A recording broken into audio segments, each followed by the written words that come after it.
السلام علیکم. Good to have you at Urdu audio books.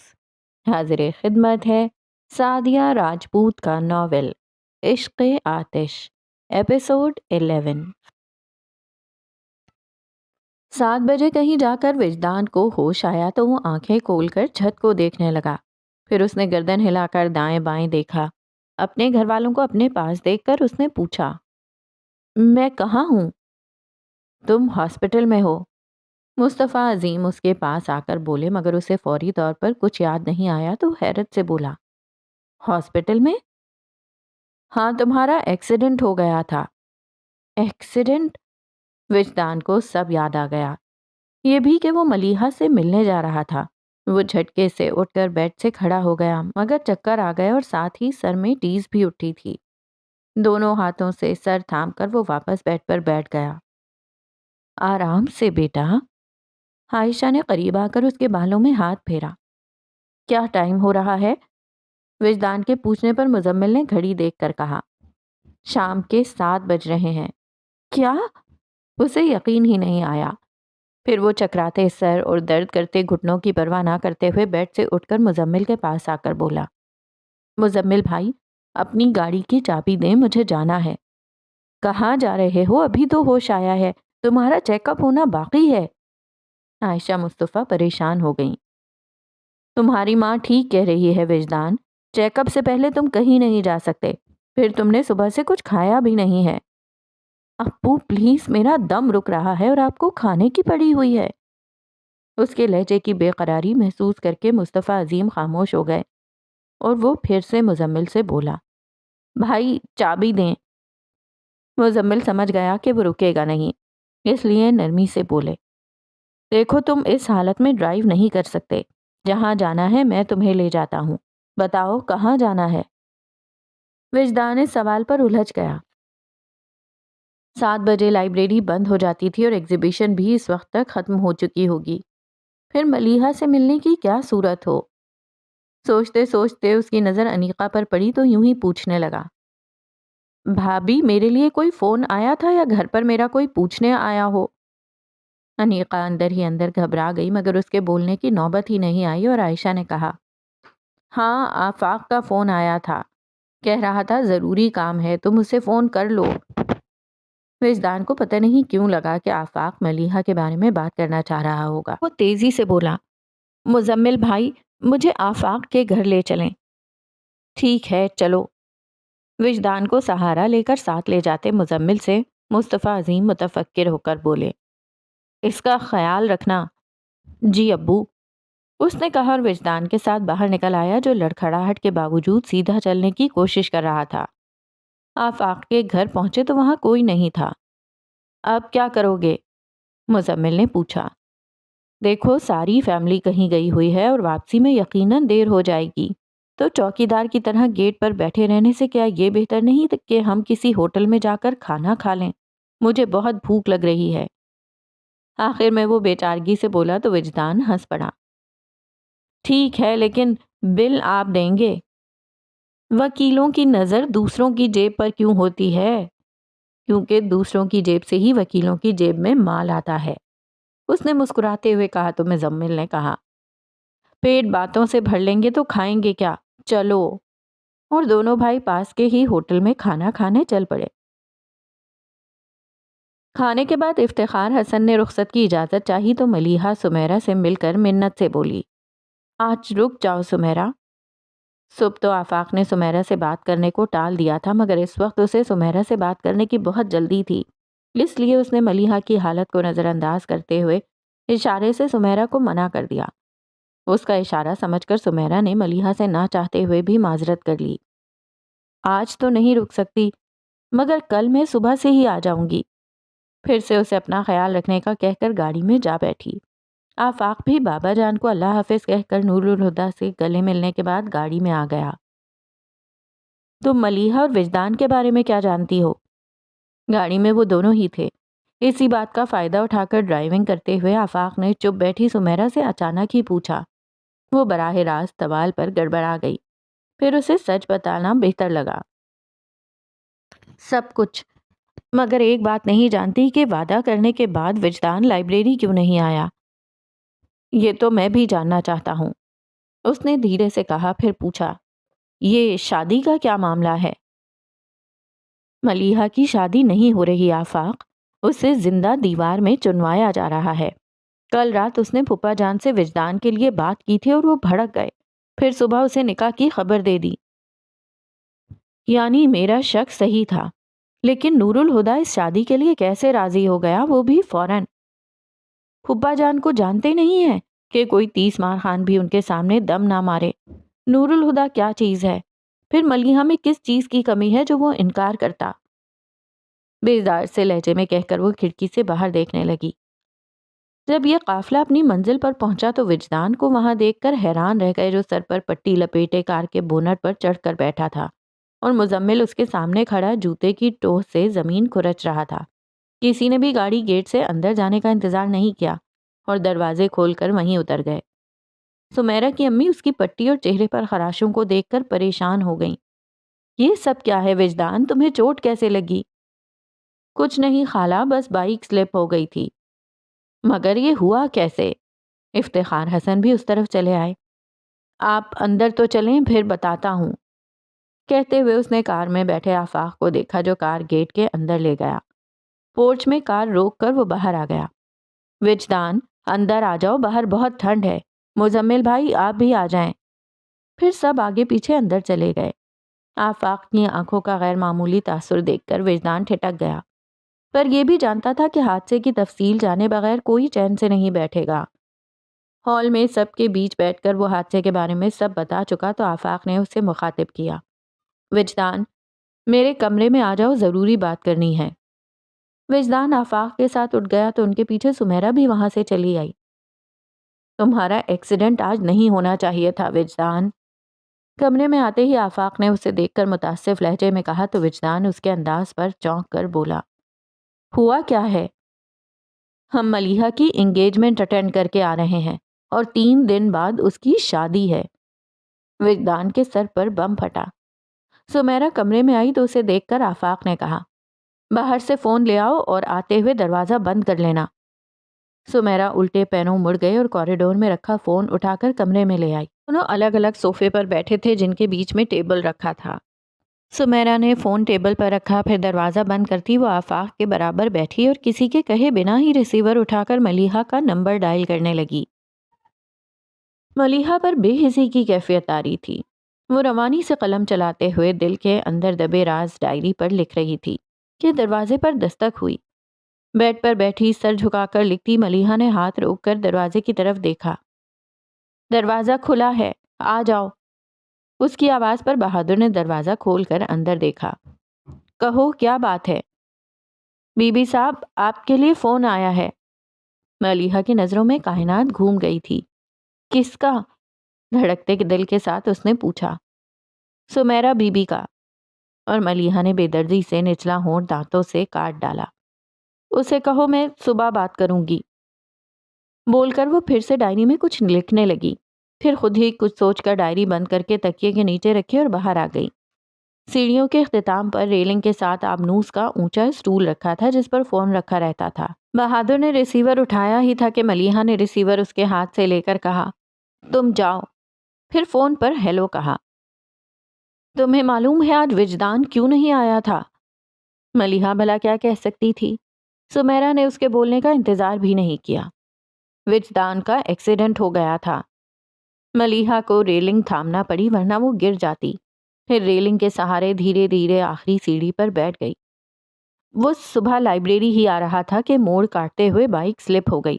تمہیں یاد ہے صبح جب ہم جیم میں پھنس گئے تھے اور ڈرائیور نے بتایا تھا کہ کسی موٹر سائیکل والے کا ایکسیڈنٹ ہوا ہے؟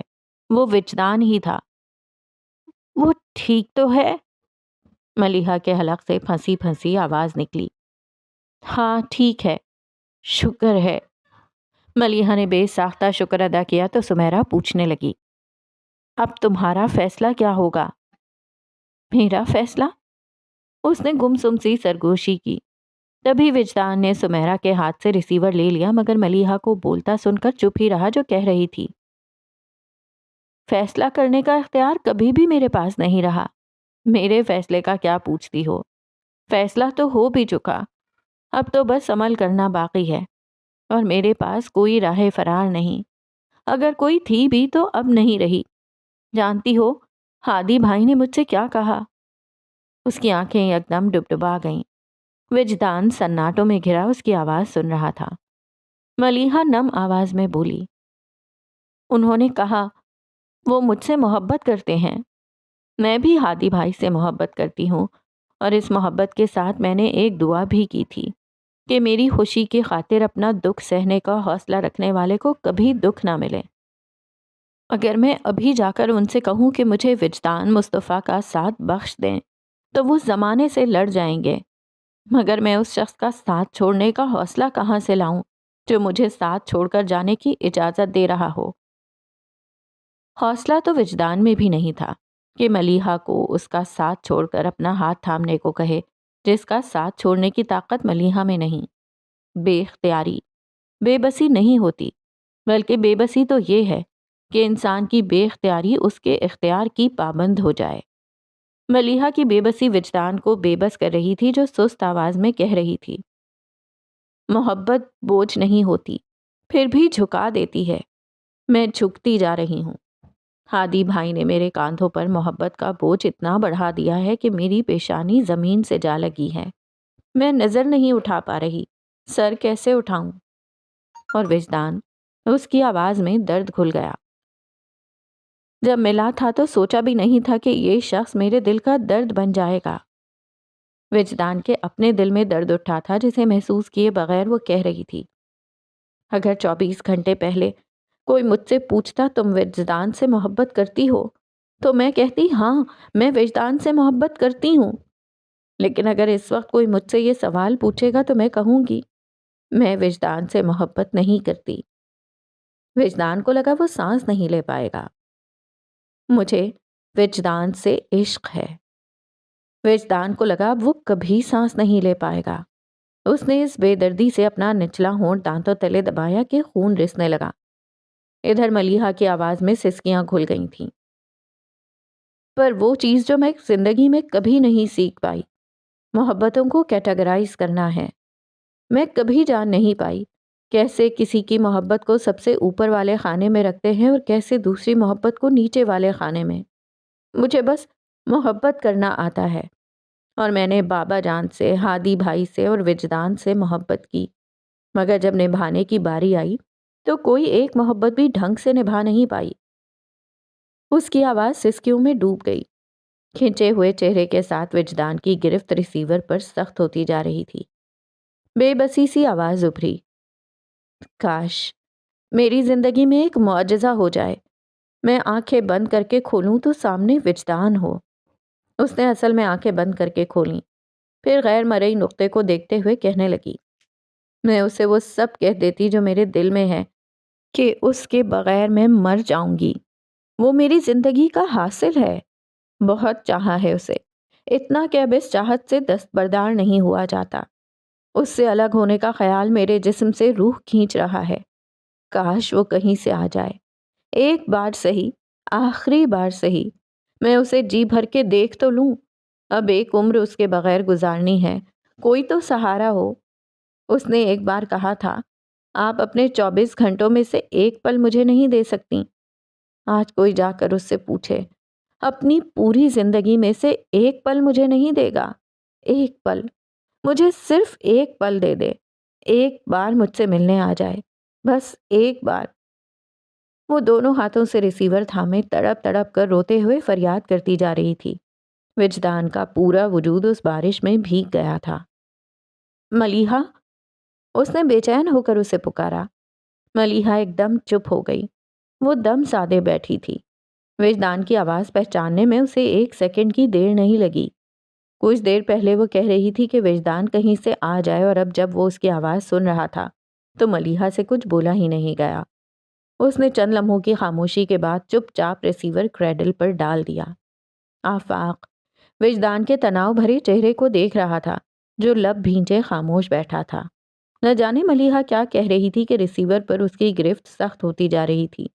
ضبط کی کوشش میں اس کی آنکھیں دہکنے لگیں، پھر ایک دم ہی اس نے بے قراری سے ملیحہ کا نام لیا اور کچھ پلوں کی خاموشی کے بعد جب ملیحہ نے لائن ڈسکنیکٹ کر دی تو وجدان نے فون رکھ دیا۔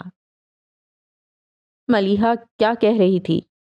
آفاق نے پوچھا تو وہ تھکے تھکے سے انداز میں مسکراتے ہوئے بولا، ملیحہ اتنا تو حق رکھتی ہیں کہ مجھے سولی پر لٹکا کر سانس لینے کی سزا سنا دیں۔ پھر اس نے اپنے ہونٹ کاٹتے ہوئے آفاق کو دیکھا۔ آفاق، میں ملیحہ سے ملنا چاہتا ہوں۔ ملیحہ نے فون رکھا اور ریلنگ کا سہارا لے کر آہستہ سے اٹھی، اوپر کمرے میں آ گئی اور چلتے ہوئے اس نے بیلکنی کا دروازہ کھول دیا۔ پھر سست قدموں کے ساتھ وہ جھولے میں آ بیٹھی۔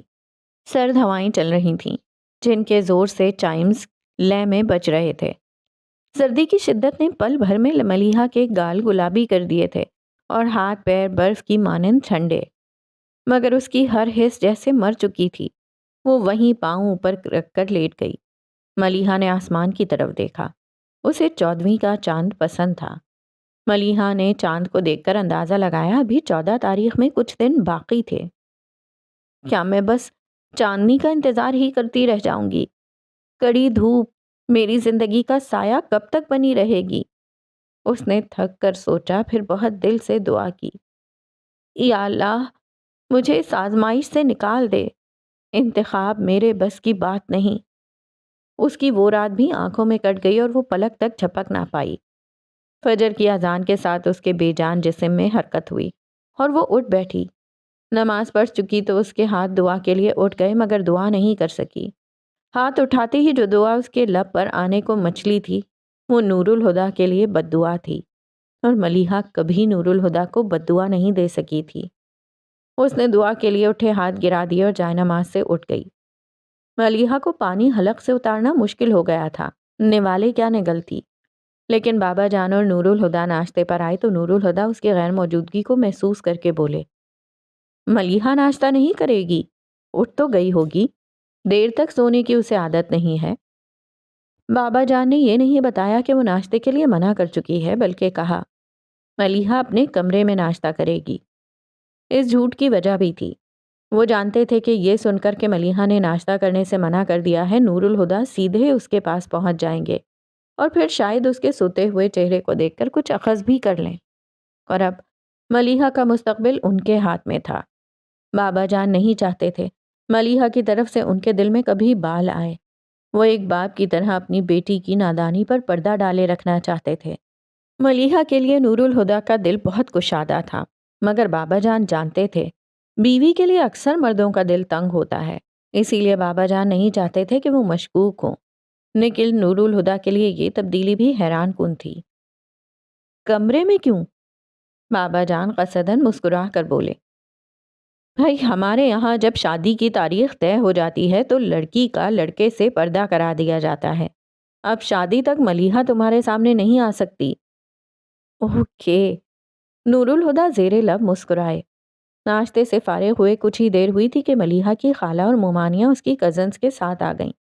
بابا جان نے خوش دلی سے انہیں ویلکم کرتے ہوئے ملیحہ کی خالہ سے کہا، فریال ہوتی تو ملیحہ کی شادی بہت دھوم دھام سے کرتی، اب تمہیں سب انتظام کرنا ہے، میں تو ان معاملات میں بالکل اناڑی ہوں۔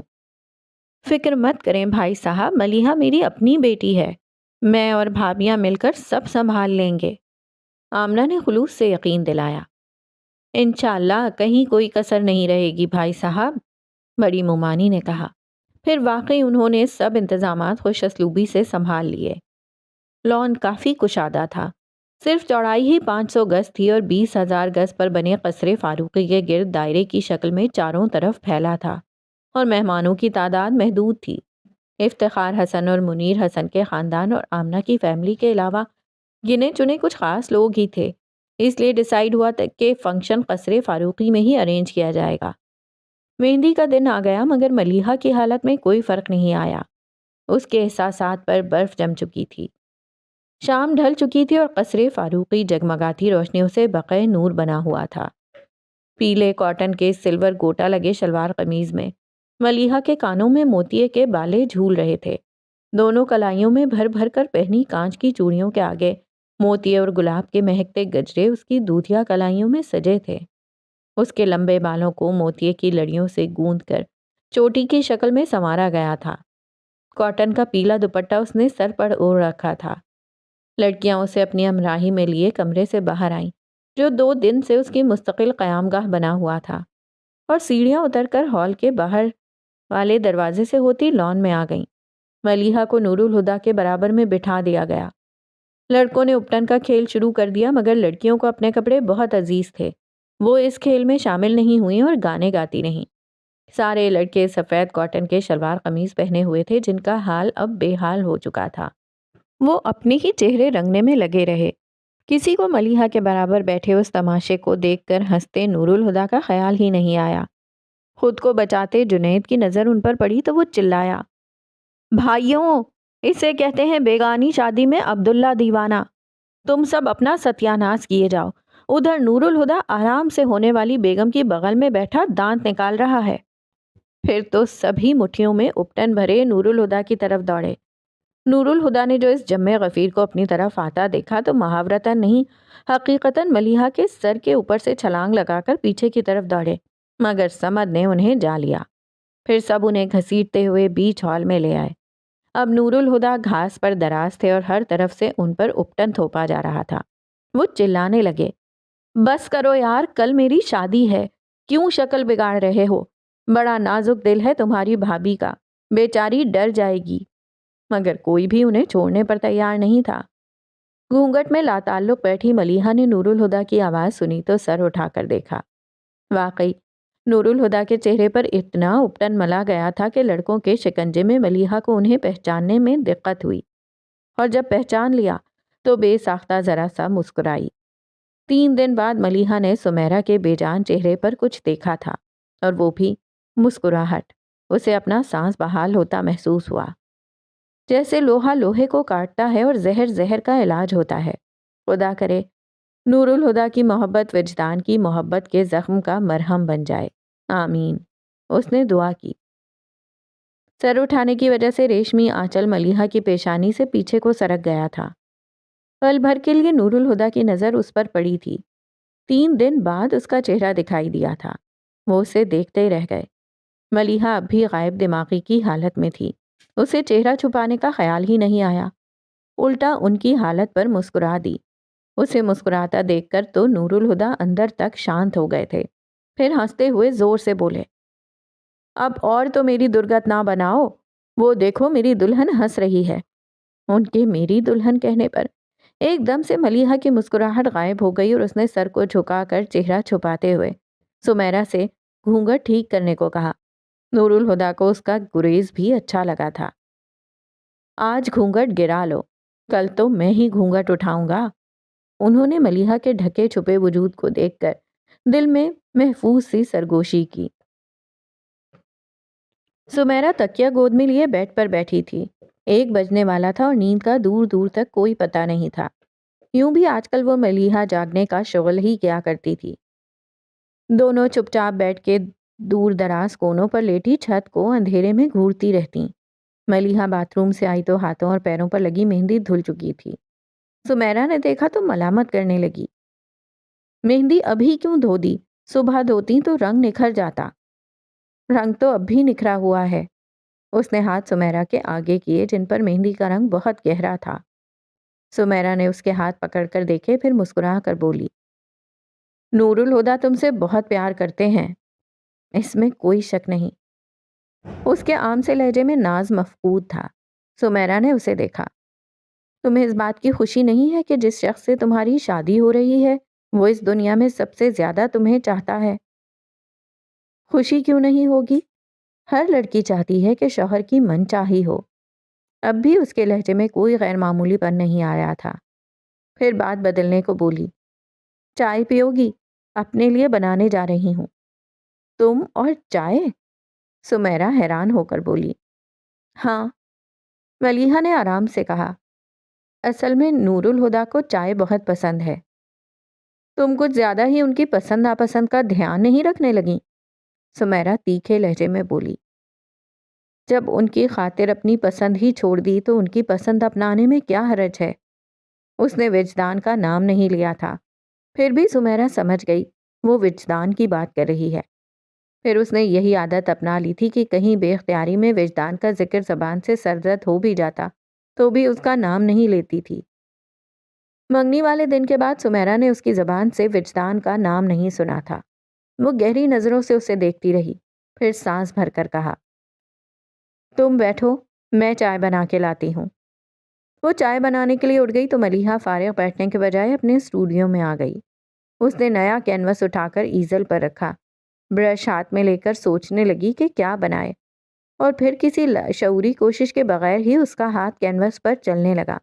سمیرا آئی تو وہ پوری طرح کینوس میں کھوئی ہوئی تھی اور اس کا ہاتھ بہت تیزی سے چل رہا تھا۔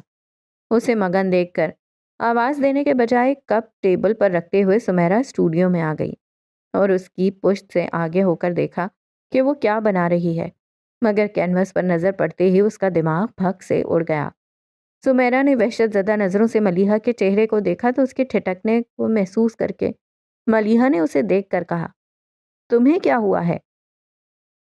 سمیرا نے کچھ بولے بغیر سکتے کسی کیفیت میں کینوس کی طرف دیکھا تو ملیحہ کی حیران نگاہیں بھی اس کی نظروں کے تعاقب میں کینوس پر اٹھ گئیں۔ سمیرا کو جو محسوس کر کے حیرت ہوئی، اس پر خود ملیحہ بری طرح چونک گئی تھی۔ وہ ادھورا پورٹریٹ اتنا واضح تھا کہ وجدان کا چہرہ اس میں نظر آ جاتا۔ ملیحہ کو دھیان بھی نہیں تھا کہ وجدان کا چہرہ پینٹ کر رہی ہے۔ اپنی بے بسی پر اس کی آنکھوں میں آنسو آ گئے۔ وہ لب کو چلتی ہوئی برش رکھ کر وہاں سے ہٹ گئی۔ سمیرا اس کے پیچھے بیلکنی میں آئی تو وہ گھٹنوں پر چہرہ ٹکائے جھولے میں بیٹھی تھی۔ سمیرا آہستگی سے اس کے ساتھ بیٹھ گئی، جو پتھرائی ہوئی آنکھوں سے یک ٹک سامنے دیکھے جا رہی تھی۔ اس کی خاموشی نے سمیرا کو اداس کر دیا تھا، مگر خود وہ بھی کوشش کے باوجود بول نہیں پا رہی تھی۔ کئی بوجھل پل گزر گئے تو ملیحہ کی خوابیدہ آواز سنائی دی۔ سمیرا نے سر اٹھا کر اسے دیکھا، جو کہہ رہی تھی، میں مرنا نہیں چاہتی، مگر کچھ دنوں سے لگ رہا ہے کہ میرے اندر سب کچھ مرتا جا رہا ہے، یہاں تک کہ زندگی بھی۔ یہ کہہ کر وہ اپنے ہی لفظوں پر گھبرا اٹھی اور گم سم بیٹھی سمیرا کا ہاتھ پکڑ کر ٹوٹ کے فریاد کرنے لگی، میں مرنا نہیں چاہتی سمیرا، پلیز مجھے بچا لو، میری سانسیں، میرا دل گھٹ رہا ہے، ہر دھڑکن کے ساتھ دل رکتا جا رہا ہے، مگر میں مرنا نہیں چاہتی، اور اس شخص کا خیال مجھے جینے نہیں دے گا۔ مجھے بچا لو سمیرا، بچا لو مجھے، نہیں تو میں مر جاؤں گی۔ سمیرا کے دل کو کچھ ہوا تھا۔ وہ یکدم ہی ملیحہ سے لپٹ کر رونے لگی، پھر خود ہی اس سے الگ ہو کر روتی ہوئی اٹھ گئی۔ میں ملیحہ کی طرف سے بہت فکر مند ہوں اظہر، وہ مجھے ٹھیک نہیں لگتی۔ مہندی کی تقریب کے دوران ملک ناصر نے ملیحہ کے بے حس سے رویے کو خاص طور سے محسوس کیا تھا، اور اب اسٹڈی میں بیٹھے وہ بابا جان سے اپنی پریشانی کا اظہار کر رہے تھے۔ بابا جان نے ہنکارا بھرتے ہوئے ان کو دیکھا۔ میں نے بھی محسوس کیا ہے کہ وہ آج کل بوجھی بوجھی سی رہتی ہے، مگر یہ سب اس کی اپنی حماقت کا صلہ ہے۔ جو دوسروں پر آسانی سے اعتبار کر لیتے ہیں انہیں دھوکے کے لیے تیار رہنا چاہیے۔ وہ پریشان تو تھے مگر ان کے لہجے میں ہلکا پھلکا غصہ بھی تھا۔ جو معاملہ آپ ختم ہو گیا، اس کے ذکر سے کیا فائدہ؟ ملک ناصر نے ان کے غصے کو محسوس کیا۔ لیکن اس شادی کو ملتوی کیا جا سکتا تھا۔ ابھی وہ ایک صدمے سے نہیں سنبھلی اور تم نے اس کے سامنے دوسری آزمائش کھڑی کر دی ہے۔ شادی یقیناً ملتوی ہو سکتی ہے، لیکن اس التوا کی وجہ کیا بیان کی جائے؟ کیا یہ کہ میری بیٹی جس سے شادی کرنا چاہتی تھی، اس نے میری بیٹی کے ساتھ شادی کرنے سے انکار کر دیا، اور اب میری بیٹی کو اس صدمے سے نکلنے کے لیے وقت چاہیے؟ انہوں نے تپے تپے لہجے میں کہا، پھر پست آواز میں بولے، کیا لگتا ہے تمہیں؟ کیا میں اپنی بیٹی کا دشمن ہوں جو جان بوجھ کر اسے تکلیف دے رہا ہوں؟ نہیں ملک۔ ان کے بولنے سے پہلے بابا جان خود ہی بولے، لیکن اگر سب طے ہو جانے کے بعد اب میں اپنے فیصلے میں کوئی رد و بدل کرتا ہوں تو ملیحہ شکوک کی زد میں آ جائے گی، اور شک کی ایک نگاہ بھی پڑ جائے تو پارسائی کی چادر میلی ہو جاتی ہے۔ حماقت تو کی ہے اس نے، مگر میں نہیں چاہتا کہ ملیحہ کو اس حماقت کی سزا ملے، لیکن کچھ نہ کچھ تکلیف تو اسے اٹھانی ہی ہوگی۔ وہ اپنے مخصوص سپاٹ انداز میں کہہ رہے تھے، لیکن ملک ناصر جانتے تھے کہ وہ کتنے پریشان تھے۔ دیکھ لو اظہر، کہیں یہ تکلیف ملیحہ کی بساط سے بڑھ کر نہ ہو۔ ایسا نہیں ہوگا، اور اگر ہوتا تو وہ شادی سے انکار کر دیتی، یوں چپ چاپ نور الہدا کے نام کی مہندی ہاتھوں میں نہیں لگا لیتی۔ تم بھول رہے ہو اظہر، اسے چپ رہنے کی عادت ہے۔ میں یہ نہیں بھول سکتا ملک کہ ایک شخص نے اسے بولنا سکھا دیا ہے، اور اگر وہ مجھ سے یہ کہنے کی جرت کر سکتی ہے کہ اسے وجدان سے شادی کرنی ہے، تو یہ بھی کہہ سکتی ہے کہ اسے نور الہدا سے شادی نہیں کرنی۔ لیکن اس نے ایسا کچھ نہیں کہا، تو اس کا مطلب یہی ہوا کہ اسے اعتراض نہیں۔ یوں بھی خاموشی نیم رضامندی ہوتی ہے۔ انہوں نے کہہ کر بات ختم کر دی۔